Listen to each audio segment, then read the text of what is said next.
Grants could become available in the fall for homeowners to make their roofs stronger. As Sabrina Wilson reports, Insurance Commissioner Jim Donelon thinks funding for the grants and other bills approved by the legislature will help with the insurance crisis. Louisiana is vulnerable to hurricanes, and that means so are houses. That fortified program will enable us to build capable to survive 150-mile-an-hour winds. Insurance Commissioner Jim Donelon and the chairman of the legislature's House and Senate Insurance Committees say legislation made it out of the recently ended legislative session that will help with the insurance crisis, including funding for Louisiana's Fortify Homes program.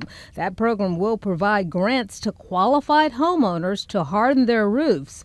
While homeowners will need to meet some eligibility requirements and pay for permits, inspections, and similar fees, the grants will provide homeowners with up to $10,000 toward the total cost of replacing their roof to the fortified standard. Legislators approved $30 million for the program, but the state isn't ready just yet to cut checks to homeowners. Go live with the first offering to interested citizens October 1st. Bills were also passed to require insurers to give homeowners and owners of multifamily units who strengthen their roofs discounts. And legislation was also sent to the governor that removes impediments to some homeowners hiring a public adjuster. This is a very important bill. In current law, some insurance companies are allowed to prevent their policyholders from hiring a public adjuster.